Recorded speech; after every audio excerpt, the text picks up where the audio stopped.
Yeah, you know why? Because you're cutting $150 billion for rural hospitals. You're putting $50 billion back. That's not an infusion. That's a loss of $100 billion. All right, next question. President Trump, who I don't usually agree with, called COVID vaccines, quote, one of the greatest miracles in the history of modern-day medicine that saved tens of millions of lives worldwide. Scientific community agrees with Trump. Lancet study found that it prevented almost 20 million deaths during their first year of use. What just happened in Congress is explosive. A heated back-and-forth exposed deep divisions over healthcare, COVID vaccines, and even campaign financing. In today's video, I'll break it all down in 10 key points you need to know. Stick with me until the end, because the tension only gets hotter. And hey, before we dive in, make sure you hit that subscribe button so you don't miss more breakdowns like this. I just want to pick up on Senator Warren's point. Are you telling us that the former head of CDC went to you, you asked her, are you a trustworthy person? And she said, no, I am not a trustworthy person? She didn't say, no, I'm not a trustworthy person. She said, no. I'm Wow. giving a quote. And I asked her twice. No, 1 second. And you're also repeating now that she is a liar, correct? What you wrote in the Wall Street Journal. If she wrote that I fired her because she refused to sign on in advance for the ACIP committee, no, that's not accurate. All right, so you're calling her a liar, and I look forward to her coming before the Help Committee, maybe this committee as well. All right, Mr. Secretary, I've got a bunch of questions. Appreciate brevity in answering it. So-called big, beautiful bill threw 15 million Americans off of health care, substantially raised premiums, and is going to have a terrible impact on nursing homes, community health centers, rural hospitals all over America. Very briefly, is that really making America healthy again?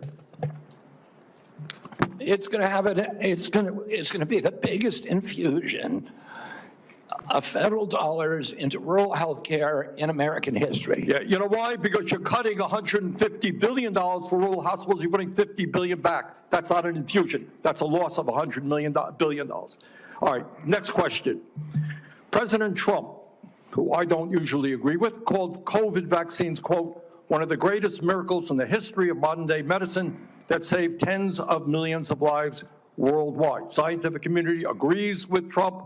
Lancet study found that it prevented almost 20 million deaths during their first year of use. Secretary Kennedy, are President Trump and the medical community right, or do you still believe that the COVID vaccine was, quote, the deadliest vaccine ever made? No, first of all, I didn't say that. Oh, I said that in terms of affairs reports a while ago.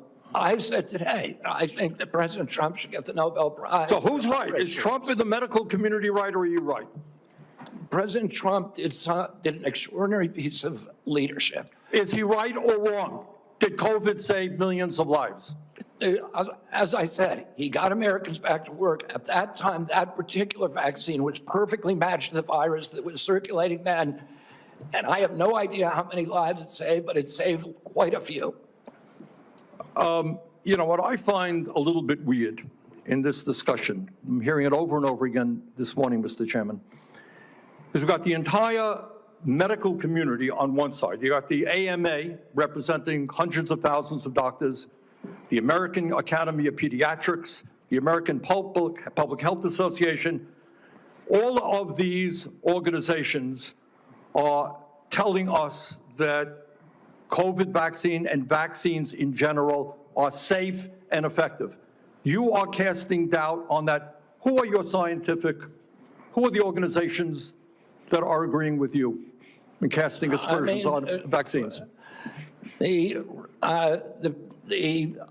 primary advisors are Marty McCary, Jay Bhattacharya, Dr. Oz, Vinay Prasad. So you got a few doctors who agree with you, and I'm giving you the Not a few doctors.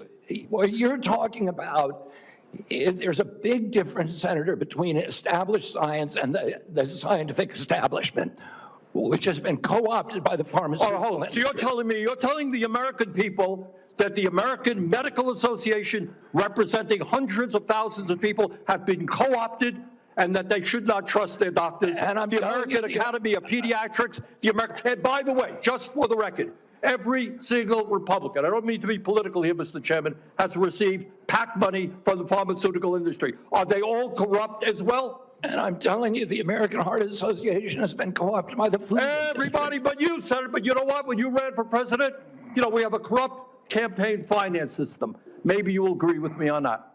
Okay, you were running for president, you got $1.5 billion behind it. You received $300,000 from people, not from the industry, people in it, as I did, from individuals. You corrupt. President Trump got $3 million.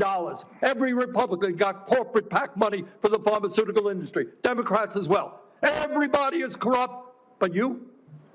Is that what we're looking at? I don't think so. And I think the issue now... I don't even know what you're talking about. Well, I think you do know what I'm talking about. I don't know what you're talking about. The issue is every time anyone disagrees with you... Are you saying the pharmaceutical industry was supporting my presidential campaign? No, I'm saying, I don't think so. I'm not saying that. I'm saying that the pharmaceutical industry is a greedy institution which is charging us the highest prices in the world. They are pervasive.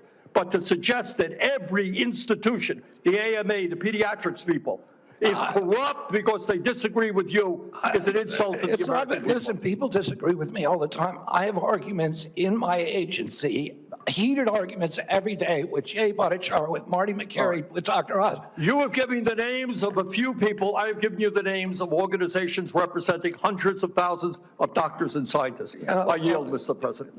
First, a senator pressed the secretary about past comments toward the former CDC head. The senator accused him of calling her untrustworthy and even a liar, citing a Wall Street Journal article. The secretary pushed back, but the tension was clear right from the start. Next, the debate shifted to healthcare. The senator attacked a bill that threw 15 million Americans off coverage, raised premiums, and threatened rural hospitals. But the secretary defended it, saying it was the largest federal investment in rural healthcare. The senator quickly shot back, pointing out that $150 billion was cut, with only $50 billion put back. In his words, that's not an infusion, that's a loss. Things got really interesting when President Trump's own words were brought up. Trump had praised COVID vaccines as one of the greatest medical miracles, saving tens of millions of lives. The senator demanded to know, does the secretary agree with Trump and the medical community, or not?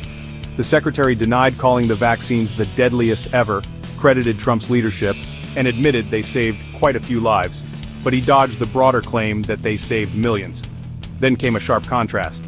The senator pointed to overwhelming support for vaccines from groups like the AMA, American Academy of Pediatrics, and the Public Health Association. The secretary, however, leaned on a handful of dissenting doctors. His argument? There's a difference between established science and a scientific establishment that he says has been co-opted by Big Pharma. Finally, the gloves came off. The senator pressed hard. Did this mean hundreds of thousands of doctors were corrupt? He pointed to campaign money from pharmaceutical PACs received by both Republicans and Democrats. The secretary pushed back, accusing the industry of greed and corruption, but denying that every institution was compromised. The exchange spiraled into accusations about campaign financing, corruption, and whether dismissing major medical organizations undermines public trust. By the end, it was less about vaccines or healthcare policy, and more about trust. Trust in science, trust in medicine, and trust in government. This clash exposed not just political divides but the deep skepticism that fuels today's debates. What do you think? Should we trust the major medical organizations, or are they too close to Big Pharma? Drop your thoughts in the comments below, and don't forget to hit like, share this video, and subscribe for more in-depth breakdowns of the moments shaping our future.